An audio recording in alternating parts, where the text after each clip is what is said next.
I am Clara Thorne, 40, the founder of Zenith Innovations. After years of relentless dedication building her company from nothing, she was filled with a cautious excitement for her brother Liam's wedding. Despite their strained relationship, she harbored a quiet hope that this event might finally mark a fresh start. Little did she know that her $30 million contract with her future brother-in-law's company would ignite a furious family confrontation when she discovered where they expected her to sit. What would anyone do if their own family treated them as if they were utterly invisible? Clara was about to show them exactly how visible she could be. Before diving into this narrative, she often wondered where her audience was watching from. She encouraged dropping locations in the comments, hitting the like button, and subscribing for more stories about standing up for oneself when it truly mattered. Now, let her take you back to how it all began. Growing up in Willow Creek, Maryland, Liam and Clara had been inseparable as children. Only 2 years apart, they spent summers constructing elaborate forts in the backyard and winters sledding down Juniper Ridge. Their mother, Alina, would meticulously pack them identical lunches, and their father, George, taught them both how to fish on Harmony Lake during their annual family vacations. Those early memories were warm, safe, and uncomplicated. The shift began subtly when they entered high school. Liam joined the football team, following in their father's footsteps. Clara, however, gravitated toward computer science and the debate team. Their parents attended every one of Liam's games, cheering loudly from the stands alongside neighborhood friends. For Clara's debate competitions and science fairs, they usually had something come up or arrived late, missing her presentations entirely. Business and sports build character, her father would often declare, clapping Liam on the shoulder. All that computer stuff is just a hobby, Clara. You will grow out of it. She did not grow out of it. Instead, Clara earned a scholarship to Stanford University while Liam attended their father's alma mater on a partial athletic scholarship. During family holiday gatherings, conversations invariably revolved around Liam's fraternity adventures and football stats. Her academic achievements were acknowledged with polite nods before someone changed the subject to something everyone could relate to.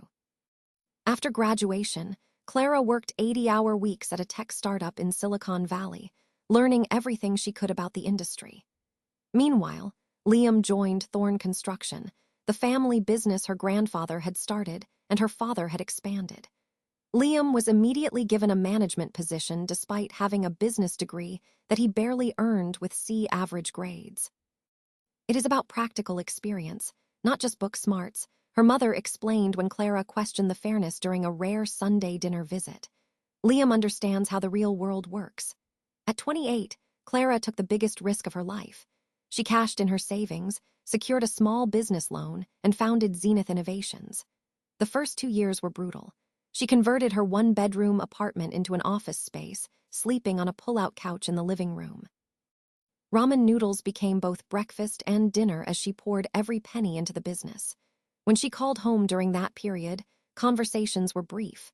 Her mother would say she was worried about Clara, adding there was always a position at her father's company if this did not work out. They never offered to invest, never asked about her business plan, never seemed to believe she could succeed on her own terms. Then came the breakthrough. Zenith Innovations developed a revolutionary supply chain management software that attracted attention from several major corporations.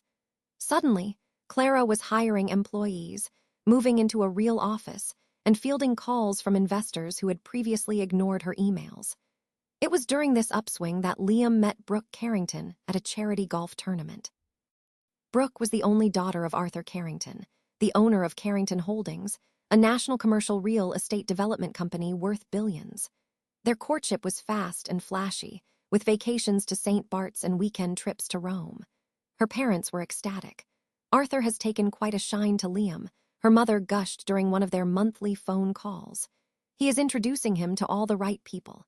This relationship could really take the family business to new heights. The irony was not lost on Clara. While her own business achievements were treated as a curious hobby, Liam's relationship was celebrated as a strategic business move. 6 months into their relationship, Liam and Brooke announced their engagement. The Carrington and Thorne families merged their social circles, with Clara's parents suddenly attending country club events and charity galas they had previously dismissed as pretentious. Meanwhile, through completely separate channels, Carrington Holdings had been searching for a new technological solution to their increasingly complex supply chain issues. Their operations director, Dr. Lena Hansen, found Zenith Innovations through an industry conference where Clara had presented their software. Lena had no idea about the family connection when she reached out. After 3 months of demonstrations, security audits, and negotiations, Carrington Holdings signed a $30 million contract with Zenith Innovations. It was the largest deal in Clara's company's history, one that would allow them to expand internationally and develop new product lines. Clara mentioned the contract to her parents during their weekly call, hoping they might finally acknowledge her success. "That is nice, dear," her mother said. "Did you get the invitation to Liam and Brooke's engagement party? It is at the Carrington estate. Arthur has his own golf course on the property." 2 weeks later, at the engagement party, Clara met Arthur Carrington for the first time. He was tall, impeccably dressed with silver hair, and the confident posture of a man accustomed to being the most powerful person in any room. He acknowledged her, noting she was the brilliant mind behind Zenith. Her team's presentation blew their tech department away. "Lena says her software will save them millions in the first year alone." Clara thanked him, expressing excitement about the partnership. Arthur requested she call him by his first name and suggested they must set up a proper dinner soon. He would love to hear more about where she saw technology heading in their industry. Before Clara could respond, her mother appeared at her elbow, eyes wide with surprise. Her mother asked if they two had met. "Just now," Clara replied. Arthur was kind enough to compliment their software. Arthur's eyebrows rose. "Wait, Thorne, you are Liam's sister."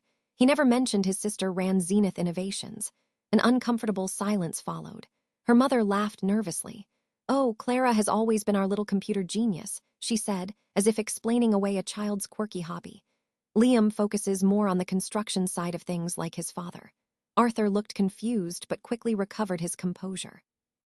"Well, apparently genius runs in the family, just in different directions. This is a remarkable coincidence." It was not a coincidence that her brother had never mentioned her company to his future father-in-law. It was a deliberate omission. Clara's success did not fit the narrative Liam had created about himself as the family achiever. Despite this revelation, Clara held on to hope that Liam's wedding might be a turning point. Perhaps the undeniable evidence of her success through the Carrington contract would finally earn her the respect she had worked so hard to achieve. She spent weeks selecting the perfect outfit, a tailored navy blue dress that projected both elegance and authority. She even arranged for Ethan Vance, a respected venture capitalist she had been dating for 3 months, to accompany her. "Are you sure you want me there?" Ethan asked over dinner the week before the wedding. "From everything you have told me about your family dynamics, it sounds like it might be stressful." "That is exactly why I want you there," Clara admitted. "Having someone who sees me for who I actually am will help me keep perspective." The night before the wedding, Clara called Liam, wanting to connect before the chaos of the event. She conveyed her happiness for him and her anticipation for tomorrow. Liam replied, sounding distracted, that it was crazy there. Brooke had the wedding planner on speed dial and Arthur kept adding people to the guest list. Clara asked if she could help with anything.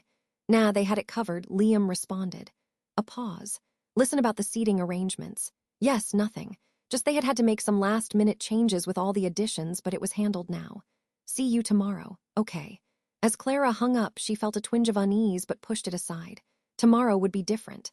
Tomorrow, finally, she would be seen. The Carrington estate sprawled across 30 acres of manicured gardens with views of Chesapeake Bay in the distance. Cars lined the winding driveway, a mix of luxury vehicles that probably cost more than most people's homes. Ethan whistled low as they pulled up in Clara's electric vehicle. He remarked she had not mentioned this was going to be quite so extravagant, adjusting his tie. Clara admitted she did not know. This was her first time at the Carrington estate, too. A valet in a crisp uniform opened her door with a practiced smile. "Welcome to the Carrington Thorne wedding, ma'am." The main house was a Georgian-style mansion with columns and symmetrical wings extending from either side. A string quartet played softly near an ornate fountain where guests in formal attire mingled, champagne flutes in hand. White roses and orchids adorned every surface, their subtle fragrance mixing with the salt air from the nearby bay. Clara's mother's voice carried across the garden. She approached in a pale pink dress that she had mentioned purchasing specifically for the occasion during 3 separate phone calls. She announced Clara's arrival and asked who her companion was. Clara introduced Marcus as Ethan Vance and her mother as Clara Thorne. Ethan extended his hand with a warm smile. He expressed pleasure in meeting Mrs. Thorne, adding she had a lovely family. "Thank you," she replied, her eyes quickly assessing him before turning back to Clara. "Clara, your father is by the bar with Arthur and some of the investors. You should come say hello." She did not wait for a response before turning and expecting them to follow. "She seems nice," Ethan whispered, his tone gently teasing. "Just wait," Clara murmured back. Her father stood in a circle of men in dark suits, all laughing at something Arthur Carrington had just said. When he spotted Clara, his smile faltered for just a moment before recovering. "There is my girl," he said, giving her a quick one-armed hug. "And who is this young man?" After introducing Ethan again, Clara turned to Arthur Carrington, who greeted her with considerably more enthusiasm than her own father. Arthur called her Clara, the woman of the hour. He said he was just telling these gentlemen about how her software was revolutionizing their operations. 3 months in and they were already seeing results. The men in the circle regarded her with new interest. An older man with a southern accent asked if she was behind the Zenith system. He added that Arthur had not stopped talking about it, saying it was saving him a fortune in logistics alone. Before Clara could respond, her father cleared his throat. "Well, Clara always did have a knack for computers. Liam is the one who introduced her to Arthur, did you know? Always looking out for his little sister." The lie hung in the air between them. Arthur Carrington's eyebrows rose slightly, but he said nothing to contradict her father. "Actually," Clara began, but was interrupted by the appearance of the bride herself. Brooke Carrington floated toward them in a cloud of white designer silk, her blonde hair arranged in an elaborate updo adorned with tiny diamond clips that caught the sunlight. Brooke exclaimed Clara had come, air-kissing both her cheeks. And in navy blue, how practical. Her gaze flicked over Clara's carefully chosen dress with the barest hint of a dismissive smile. She thought she had mentioned the family was wearing pastels for the photos. "You did not actually," Clara replied evenly. "But congratulations, Brooke. Everything looks beautiful, does not it?" "Daddy spared no expense," Brooke beamed, linking her arm through Arthur's. "Liam is getting ready with his groomsmen. The ceremony starts in 30 minutes. Her eyes landed on Ethan with unexpected interest. "And who might this be?" After introductions, Brooke's demeanor warmed noticeably. "Ethan Vance of Horizon Ventures. Why, Daddy has mentioned your firm before. You really must join us at the family table for the reception." Ethan's hand found the small of Clara's back. He thanked her but said he would be sitting with Clara. Of course. Brooke's smile tightened. Speaking of which, she should check with the wedding planner about the final seating arrangements. So many last-minute changes. As she glided away, Ethan leaned close to Clara's ear. He asked if it was his imagination, or did the temperature just drop 20 degrees. The ceremony itself was elaborate but impersonal, with a famous string quartet, a celebrity officiant, and vows that sounded like they had been written by a publicist. Liam looked handsome but nervous in his tuxedo, his eyes rarely meeting Brooke's during their exchange of vows. Afterward, guests were directed to a massive tent setup on the lawn for the reception. Crystal chandeliers hung from the ceiling, casting a warm glow over dozens of round tables draped in white linen and centered with towering floral arrangements. "Let us find our seats," Clara suggested to Ethan, scanning the room for a seating chart. A harried-looking wedding planner with a tablet stood near the entrance directing guests. When Clara gave her name, she frowned and scrolled through her list several times. Thorne, that is odd. Let me check another list." A sense of foreboding crept up Clara's spine as the planner continued searching. "Here we are. Clara Thorne +1. You are at table." Her professional mask slipped for just a moment, revealing discomfort. "Is there a problem?" Ethan asked. No problem. Just a moment, please." She hurried away, disappearing into the crowd. 5 uncomfortable minutes later, she returned with an older woman who introduced herself as the catering manager. The catering manager explained in a low voice that there seemed to have been an oversight with the seating arrangements. The main reception tables were all filled to capacity now. Clara replied that she had RSVP'd 2 months ago and she was the groom's sister. The catering manager nodded apologetically. "Yes, we understand. We have arranged alternative seating for you and your guest." "Alternative seating," Ethan repeated. If you will follow me, please." Rather than leading them to any of the tables in the main reception area, she guided them through a side door and down a hallway. The sounds of the celebration grew more distant with each step. Finally, she opened a door to reveal the kitchen, where staff in black and white uniforms bustled about preparing food.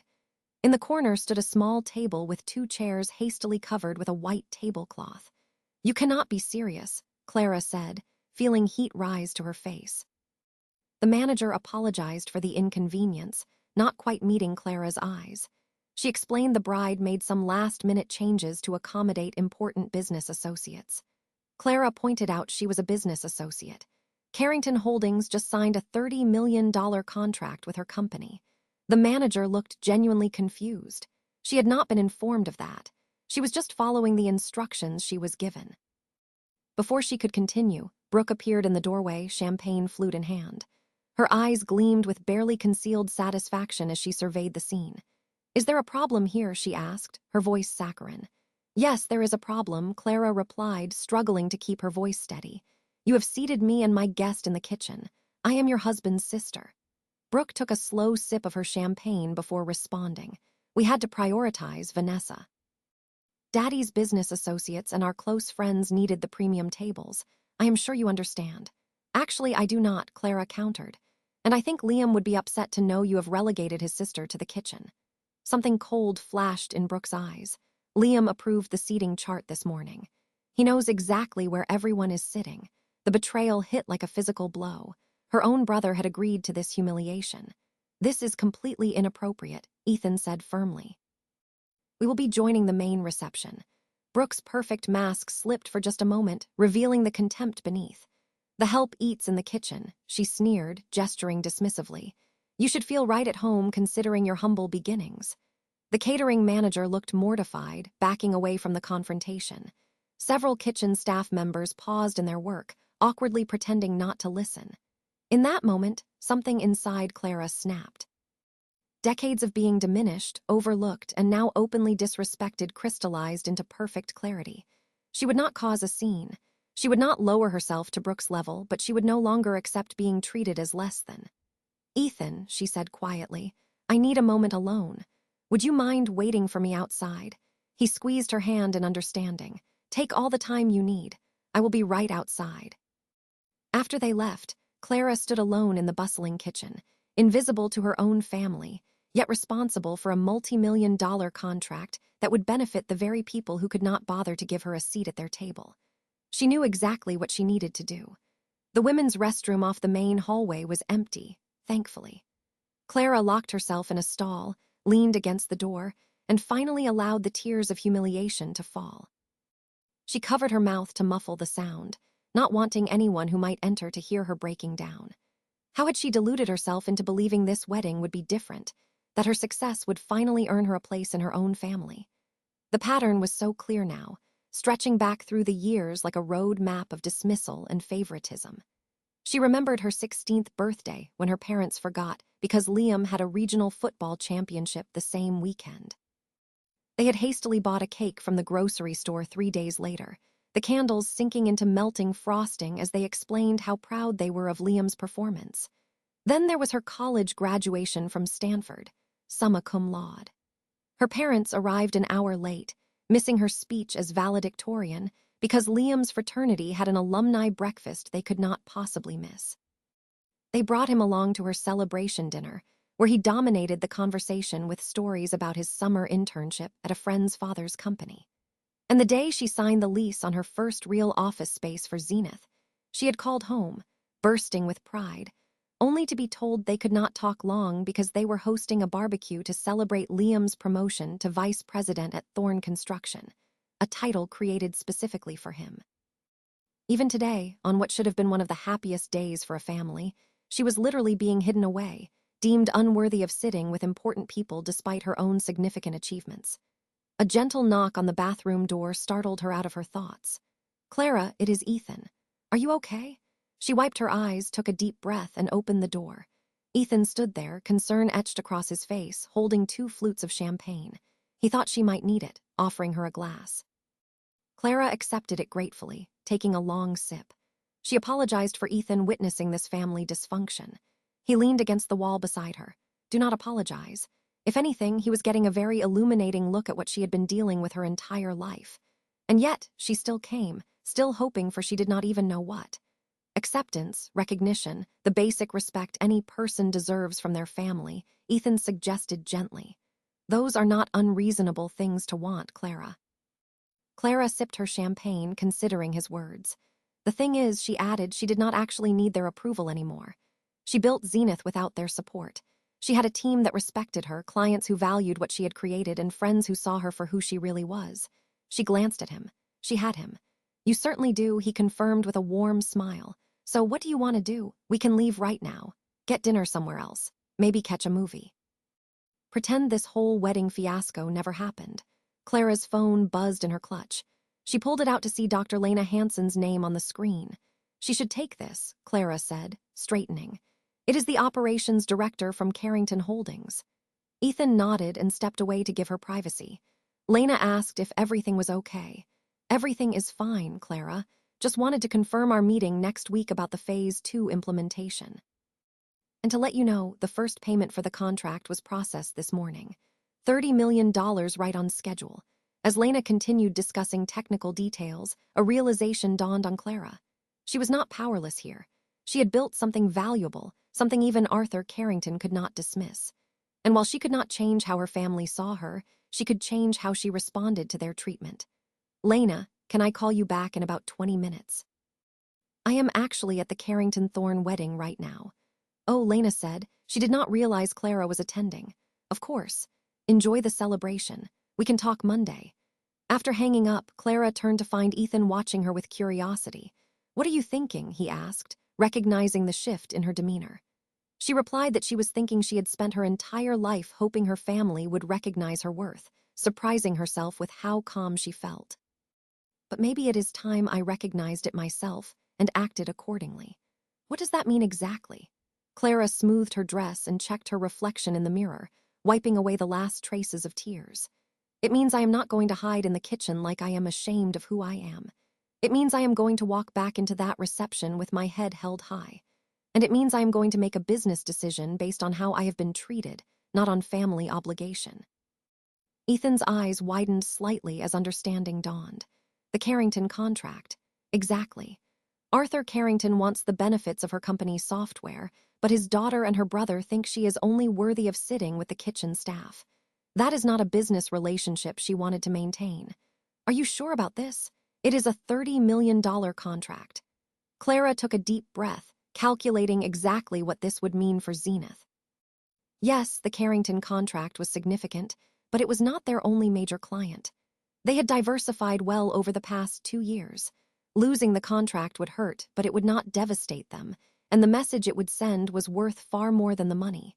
She had never been more sure of anything, Clara replied. She deserved better than this, both personally and professionally, and it was time everyone understood that. Ethan smiled slowly, then confirmed he was with her, whatever she decided to do. They walked back toward the reception together, Clara's mind clear and her purpose defined. For the first time that day, she felt a sense of peace. Not because she was about to retaliate, but because she was finally valuing herself enough to establish boundaries, even with family. Just outside the reception tent, Clara paused, watching through the opening as Liam and Brooke moved from table to table, greeting guests. They stopped at the head table where Arthur Carrington sat with several distinguished-looking men in expensive suits, all laughing and raising glasses in a toast. That is where I should be sitting, Clara said quietly. Not because I am Liam's sister, but because I am the CEO of a company that Carrington Holdings desperately needs. Then let us make sure they understand exactly who they decided to seat in the kitchen, Ethan replied, offering her his arm. With her head held high and her decision made, Clara stepped back into the reception, no longer seeking approval, but ready to command the respect she had earned. The reception was in full swing when Ethan and Clara re-entered the tent. A jazz band played from a raised platform while wait staff circulated with trays of hors d'oeuvres and champagne. Crystal and silver gleamed under the chandeliers, and the buzz of conversation mixed with occasional laughter. No one seemed to notice their return, which was fitting given how they tried to render her invisible in the first place. Clara scanned the room until she spotted what she was looking for. The head table where Arthur Carrington sat with Liam and Brooke, along with what appeared to be several key business associates. "They are discussing the merger," Ethan murmured, following her gaze. He recognized David Sterling from Summit Properties. If they are bringing him in, Arthur must be planning a major expansion. That explained the important business associates who had taken priority over family. Arthur was using his daughter's wedding as a business opportunity, and Liam was playing along, probably hoping to benefit from the connections. "Perfect timing," Clara replied, straightening her shoulders. "Shall we?" They made their way across the room, pausing occasionally as guests Clara did not recognize congratulated her on her brother's beautiful wedding. Each time, she thanked them politely before continuing toward the head table. As they approached, Clara could hear Arthur mid-pitch, combining their resources with Thorne Construction for the residential components while maintaining Carrington's focus on commercial properties. Liam here will oversee the transition. With the new software system they had implemented, they expected to increase efficiency by at least 20% in the first year alone. Liam nodded eagerly, clearly pleased to be presented as a key player in this business discussion. Brooke sat beside him, one hand possessively on his arm while she surveyed the room with a satisfied look of someone who had everything arranged exactly as she wanted. They did not notice Clara until she was standing directly at the table. Arthur saw her first, his expression shifting from surprise to discomfort. "Clara," he said, straightening in his chair, "we were just discussing business." "Something about software implementation that might interest you." "Yes, I heard," Clara replied calmly. "You were discussing the software my company created, the one your operations director specifically sought out because it is the best in the industry." Liam's smile faltered as he looked between Arthur and Clara. "Clara, maybe we can talk about this later. We are kind of in the middle of something here." "Yes, I can see that," Clara stated. "Using your wedding reception to negotiate business deals while seating your own sister in the kitchen. Very efficient use of time." A hush fell over the immediate area. The businessmen at the table glanced at each other uncomfortably. "There was a misunderstanding with the seating," Brooke interjected, her voice tight. "These things happen at large events." "Do they?" Clara asked. "Funny how the misunderstanding resulted in the CEO of a company you just paid $30 million to being seated with the catering staff, while business prospects got priority treatment." Arthur Carrington's expression darkened. $30 million. "What are you talking about, Clara? Your company signed a contract with Zenith Innovations 3 months ago. I am the founder and CEO of Zenith. The software you were just bragging about, that is my creation." Arthur's face registered genuine shock as he turned to Liam. "You never mentioned your sister was the head of Zenith." Liam shifted uncomfortably. It did not seem relevant at the time. "Not relevant," Clara echoed. "You did not think it was relevant that your sister's company was providing the technology your father-in-law was investing millions in." "Now is not the time for this discussion," Brooke hissed, her perfect composure cracking. "You are making a scene at our wedding." Clara reached for her phone, her movements deliberate and calm. "You are right. This is not a discussion. This is a business decision." She dialed a number from her contacts and held the phone to her ear, maintaining eye contact with Liam as it rang. "Gregory, it is Clara Thorne." She spoke clearly, loud enough for everyone at the table to hear. "I need you to cancel the $30 million contract with Carrington Holdings, effective immediately." Liam's face went pale, his mouth opening and closing without sound. Arthur Carrington half rose from his chair, his expression a mixture of confusion and mounting anger. "Clara, what are you doing?" he demanded. Clara held up one finger, continuing her conversation. "Yes, I understand the implications. No, this is not a negotiating tactic. Please have legal prepare the termination paperwork immediately. I will be in first thing Monday morning to sign everything." Brooke's composure shattered completely. "You cannot do that. Daddy just implemented your system across all our properties." Clara ended the call and slipped her phone back into her clutch. "I can and I have. Zenith Innovations does not partner with companies that demonstrate such poor judgment and lack of basic professional courtesy." "This is absurd," Arthur sputtered. "You are canceling a multi-million-dollar contract because of a seating arrangement." "No, Mr. Carrington. I am canceling it because this seating arrangement revealed the fundamental character of your organization. If this is how you treat a CEO when you think she is just someone's sister, I have serious concerns about how you will honor our partnership when larger issues arise."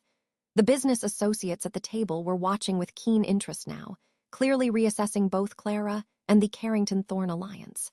Liam, Arthur turned to her brother, his voice dangerously low. Did you know about this? About who your sister is in relation to our company? Liam swallowed hard. He knew she had a tech company. He did not realize it was the same one Arthur was working with. That is a lie, Clara said quietly. Dr. Lena Hansen mentioned our family connection to you 3 weeks ago when she discovered it. She told me she spoke to you directly. Liam's face confirmed the truth before he could formulate another denial. Arthur's expression hardened as he realized he had been deliberately kept in the dark. We need to discuss this now. Arthur stood abruptly, grabbing Liam's arm somewhere private. Brooke rose as well, her face flushed with anger. You are ruining everything, she hissed at Clara. This wedding cost over $2 million, and you are turning it into a business dispute. No, Brooke. You ruined it when you decided I was not good enough to sit with my own family. Clara maintained her composure, refusing to match Brooke's emotional outburst. She simply decided she was not going to accept that treatment any longer. As Arthur led Liam away, with Brooke following closely behind, Ethan placed his hand on the small of Clara's back. That, he said quietly, was the most professionally executed takedown he had ever witnessed. For the first time that day, Clara felt a genuine smile spread across her face. Let us get out of here. She suddenly had a taste for real food, preferably somewhere where she could sit at an actual table.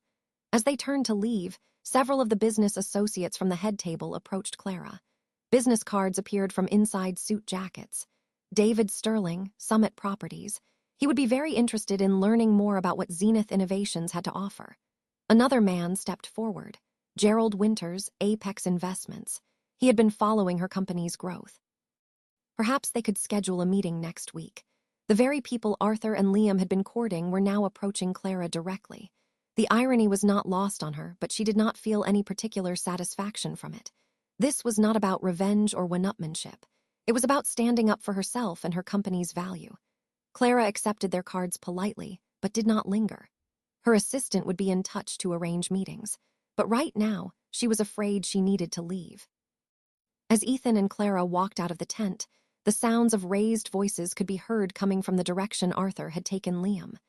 The perfect wedding was unraveling, not because of Clara's actions, but because of the choices they had made long before she arrived.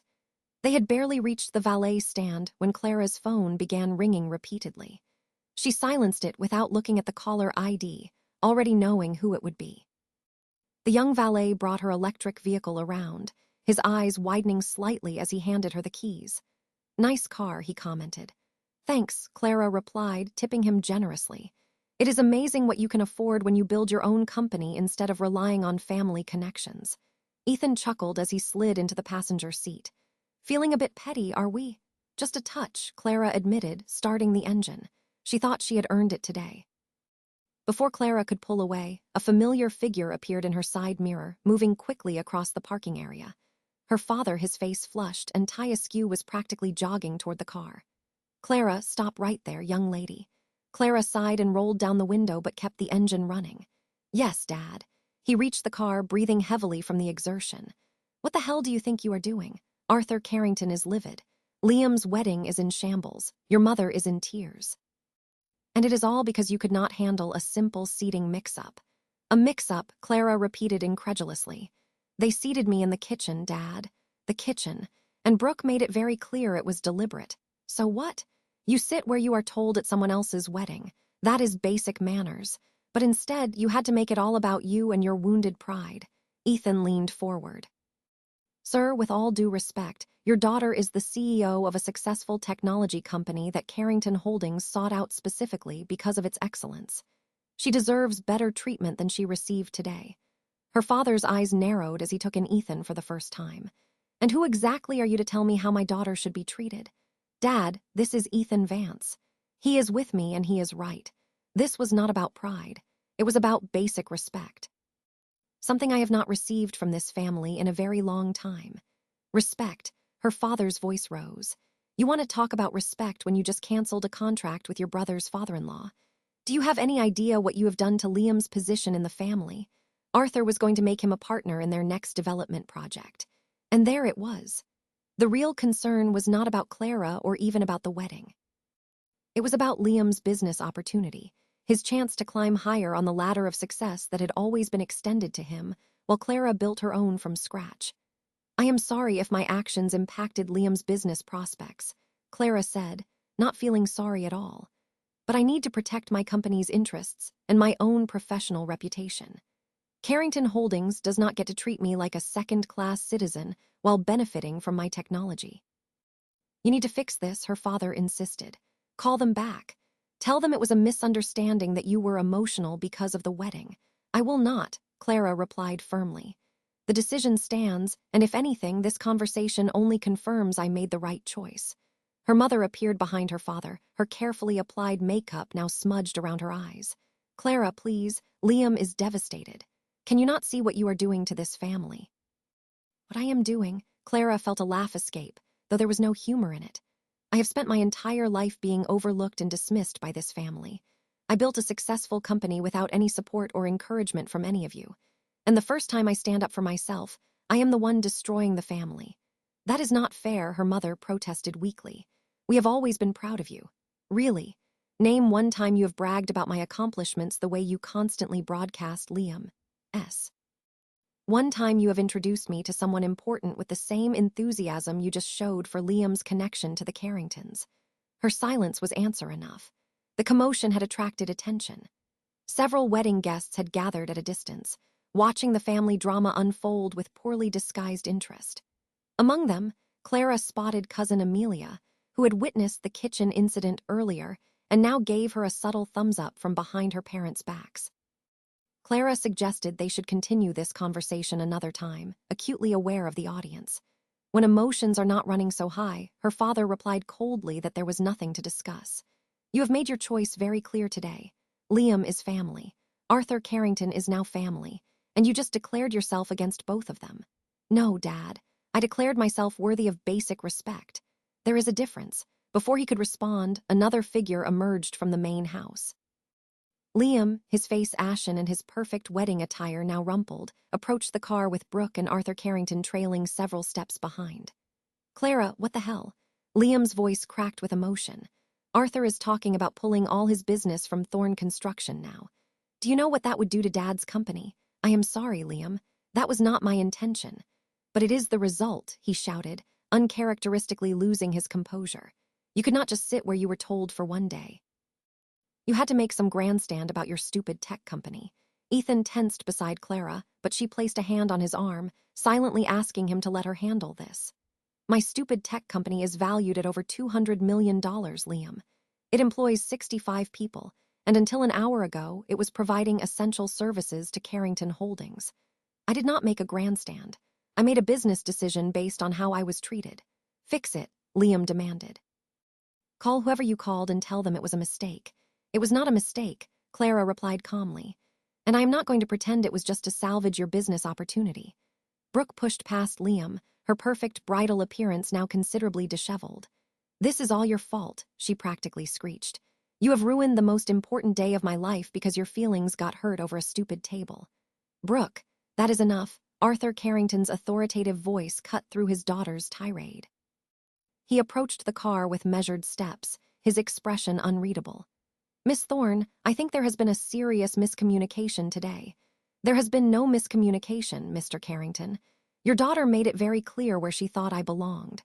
"I see," he glanced at Brooke, who had the grace to look momentarily abashed. Nevertheless, he thought they should discuss this privately as business professionals. The contract between their companies was significant, and terminating it so abruptly would have serious consequences for both parties. Clara replied she was aware of the consequences. Her decision stood. Arthur's composed facade cracked slightly. "You are willing to throw away $30 million over a seating arrangement." Clara replied she was willing to walk away from a business relationship where she was not respected. The money was secondary. A flash of something that might have been respect crossed Arthur's face before he schooled his features back to neutrality. "I see. Well, my legal team will be in touch regarding the termination procedures." Clara assured him her team would be ready to facilitate a smooth transition. Despite everything, she did not want his operations to suffer unnecessarily. This professional exchange seemed to infuriate Brooke even more. "Daddy, you cannot just let her do this. She's trying to ruin us because she is jealous of what Liam and I have." Arthur turned to his daughter with a sharpness Clara had not seen before. "Brooke, you have done quite enough for one day. Go back inside and attend to our guests. We will discuss this later." As Brooke stormed off, followed by Clara's parents, Arthur leaned closer to her window. "For what it is worth," he said quietly, "I had no idea about the seating situation. Had I known, I would have intervened." Clara thanked him for saying that, but it does not change her decision. He nodded once, straightening. He understood. And while he disagreed with her choice from a business perspective, he could not say he did not admire her principles. He extended his hand. "Good day, Miss Thorne." Clara shook his hand briefly before putting the car in drive. Liam remained standing in the driveway, his expression a mixture of anger and disbelief as they pulled away. "That was intense," Ethan commented as they turned onto the main road. "Are you okay?" Clara took a deep breath, feeling the tension of the day begin to ease from her shoulders. Honestly, she felt better than she had in years. Like she finally stopped carrying a weight she did not even realize she was bearing. "The weight of seeking their approval," Ethan suggested. "Exactly." Clara glanced in the rearview mirror at the Carrington estate receding in the distance. She had spent so long trying to prove herself to people who were never going to see her value. Today she finally saw it for herself. "So what now?" Ethan asked, "besides finding a place with excellent food and proper seating arrangements." Clara laughed, a genuine laugh that surprised her with its lightness. "Now we rebuild. Zenith will be fine without the Carrington contract. They had other clients, other opportunities, and Clara had something she never fully had before." "What is that?" "Self-respect," Clara replied simply. "And it turns out that is worth more than $30 million. The first email arrived at 6:43 a.m. Monday morning. By the time Clara walked into the Zenith Innovations office at 8, her inbox contained 17 messages from various executives at Carrington Holdings, ranging from apologetic to desperate. Dr. Lena Hansen had sent 3 alone, each more urgent than the last. "Good morning, Chloe," Clara greeted her assistant as she passed her desk. "I assume you have seen the email situation." Chloe nodded, her expression concerned. It has been non-stop since before she arrived.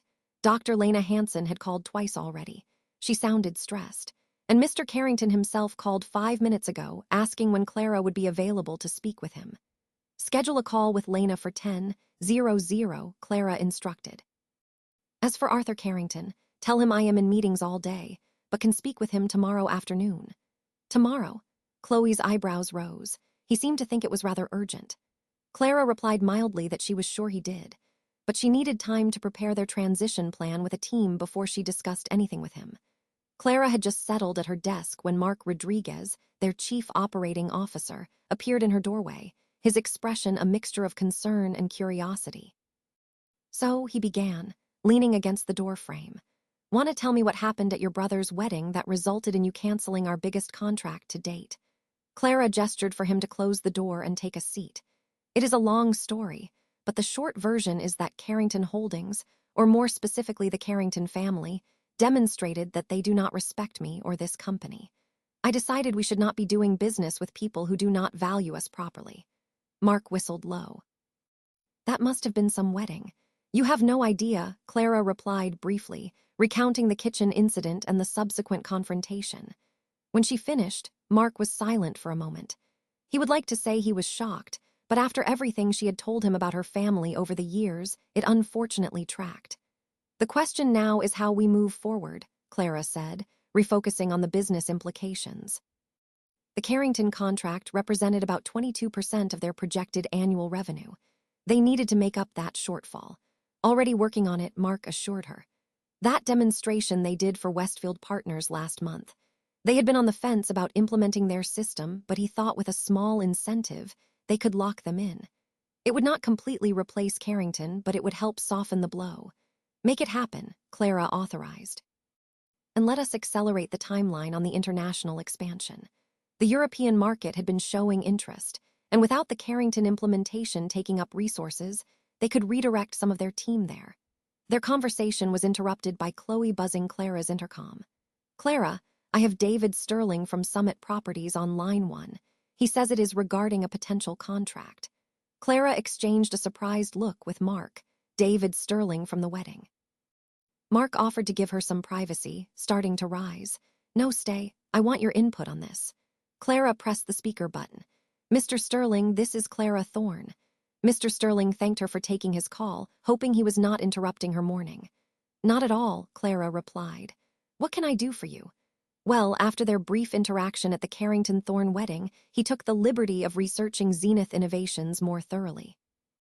He was quite impressed with what she had built, and he believed Summit Properties could benefit significantly from her supply chain management system. Clara maintained a professional tone despite her surprise. She appreciated his interest, Mr. Sterling. They would be happy to arrange a demonstration of their software at his convenience. Excellent. And there is one more thing. He understood her relationship with Carrington Holdings. Maybe concluding, Summit Properties had been considering a partnership with them on several projects. But after witnessing Saturday's events, he was reconsidering whether they were the right fit for their corporate culture. Mark's eyes widened, and Clara had to suppress a smile. I see.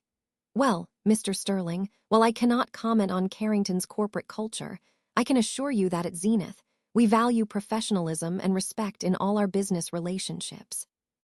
That was evident from how she handled a rather difficult situation, he replied. He would have his assistant coordinate with hers for that demonstration.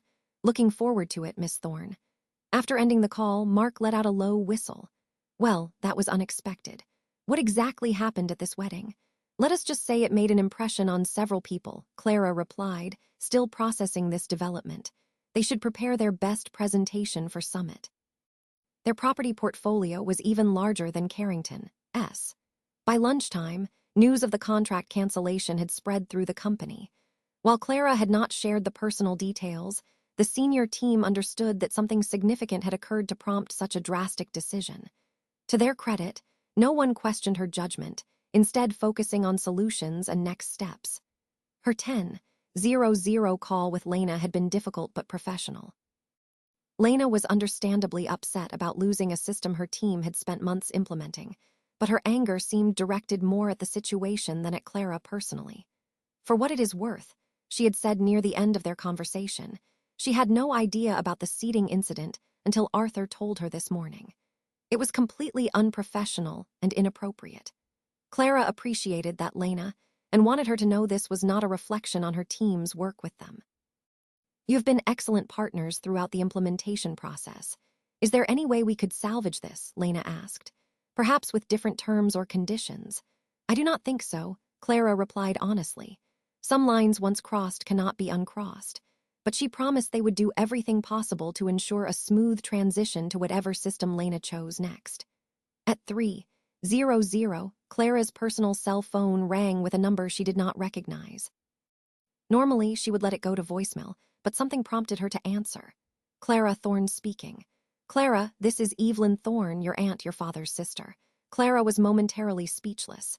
Aunt Evelyn had been estranged from their family for nearly 20 years following some disagreement with her father that was never fully explained to them children. Aunt Evelyn, this is unexpected. How did you get my number? I have my ways, she replied with a hint of amusement. And I have been keeping tabs on you from a distance. Your success with Zenith is impressive, though not surprising to me. You always were the smart one. Clara thanked her, still confused by this sudden contact. But why are you calling now after all these years?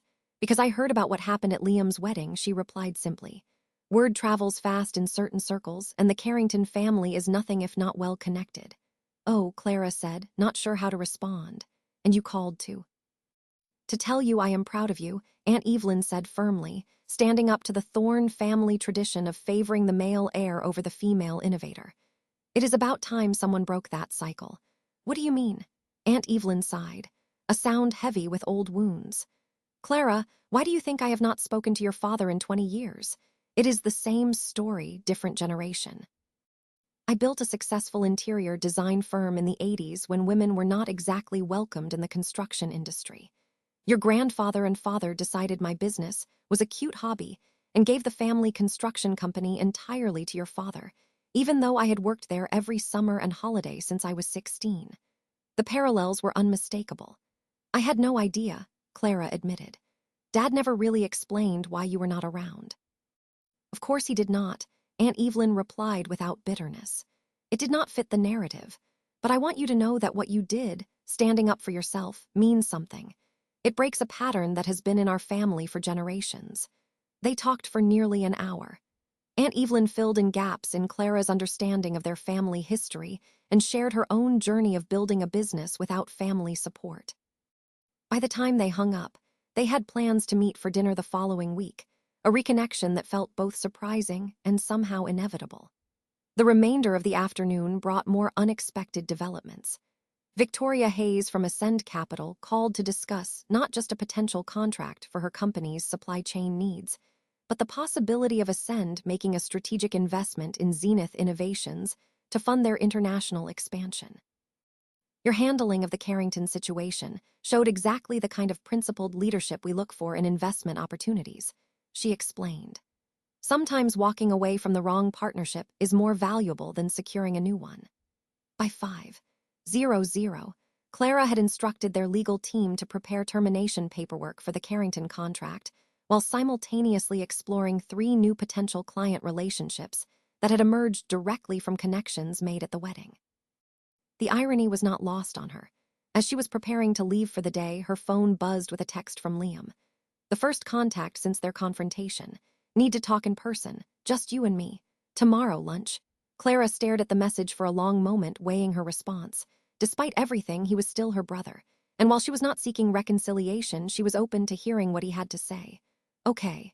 1:00 p.m. Giovanni's Trattoria. Just us. His reply came immediately. Thank you. As Clara drove home that evening, she reflected on how differently the day had unfolded than she had anticipated. Instead of damage control and revenue scrambling, they were fielding new opportunities and potentially stronger partnerships. The act of valuing herself had seemingly led others to value Zenith more highly as well. Ethan called as Clara was making dinner, wanting to check in after the eventful day.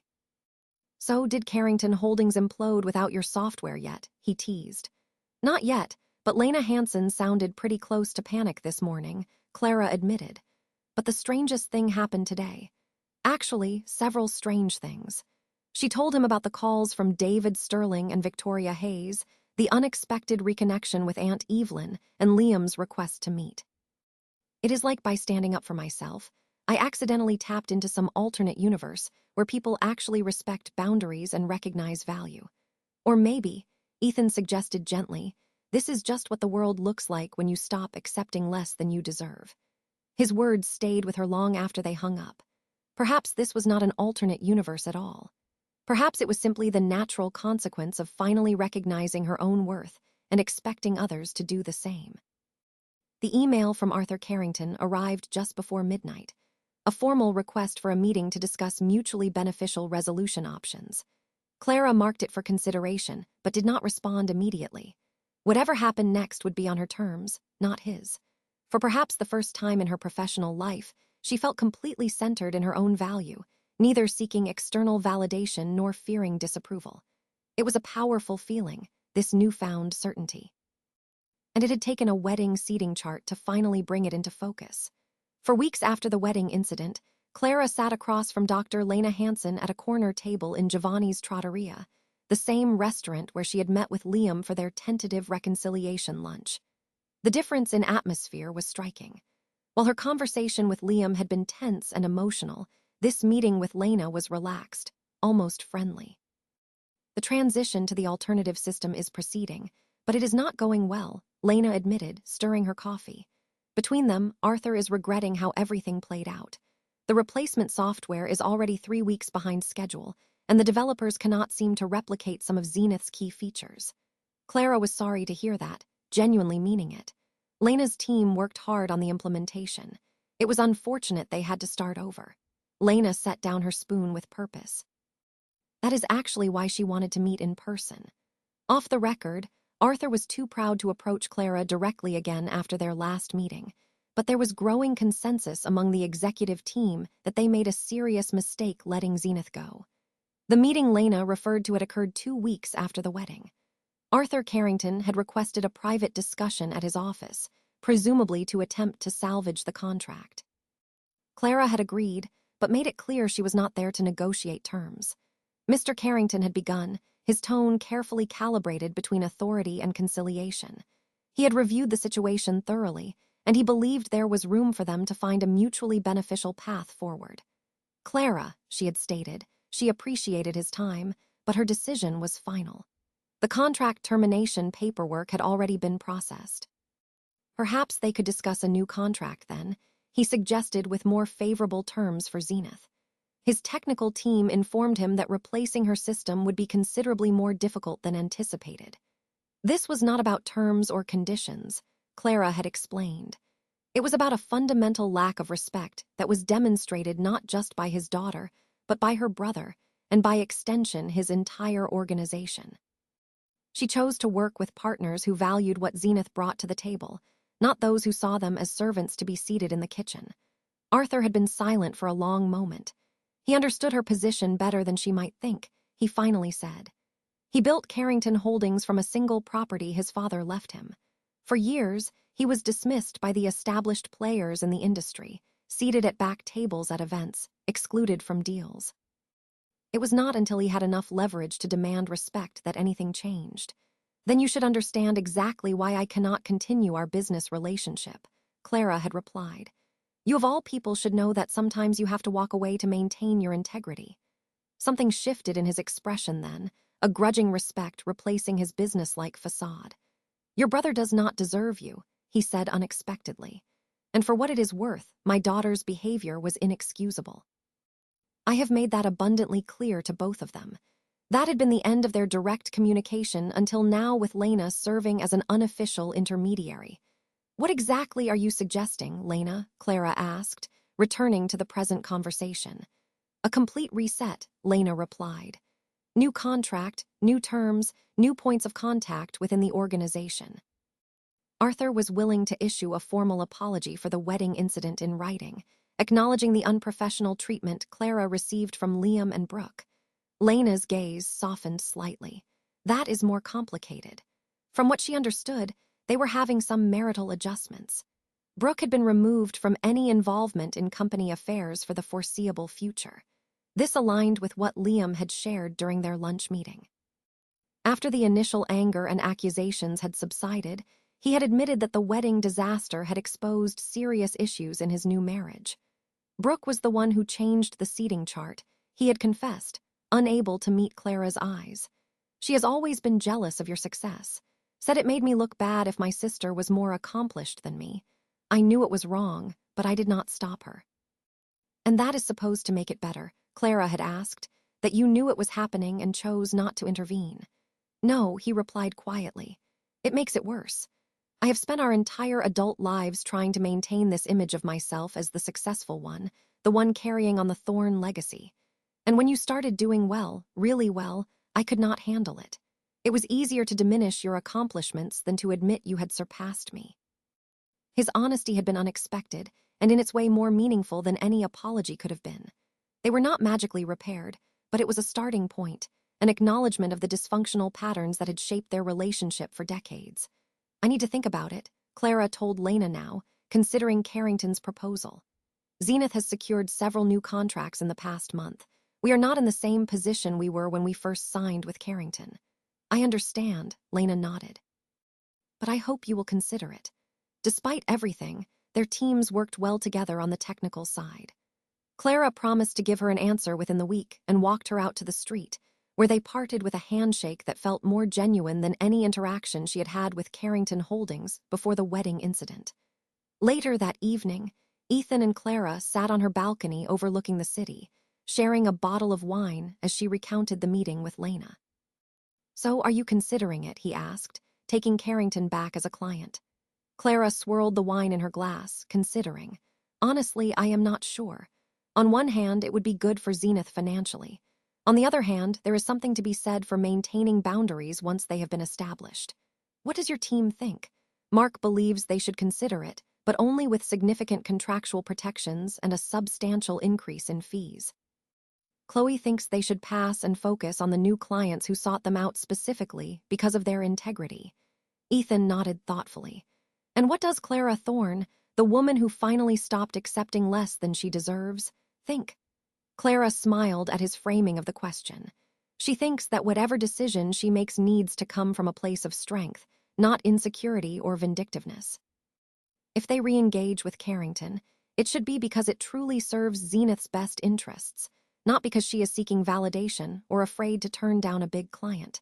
That sounds like the CEO I have come to admire, Ethan replied, raising his glass in a small toast. The month following the wedding had brought other changes as well. Clara's reconnection with Aunt Evelyn had blossomed into a genuine friendship. Her perspective as another Thorne woman who had fought for recognition in a male-dominated industry was invaluable, and her stories about her father's early years helped her understand his limitations in ways she never had before. More surprisingly, her parents had begun a tentative process of reflection and reconciliation. After the initial shock and anger over the Carrington contract cancellation subsided, her mother had called, her voice uncharacteristically subdued. She had been thinking about what Clara said at the wedding, she admitted, about them never celebrating her accomplishments the way they did Liam's. She did not want to believe it was true, but when she really looked back, Clara was right. And she was sorry. It was not an immediate fix for decades of favoritism, but it was a start, an acknowledgement that perhaps they had failed to see Clara clearly for a very long time. The most profound changes, however, had occurred within Clara. The wedding incident, painful as it had freed her from the exhausting cycle of seeking approval from people determined not to give it. She no longer measured her success against Liam's yardstick or sought validation from her parents' limited perspective. This new clarity extended beyond family relationships into all areas of her life.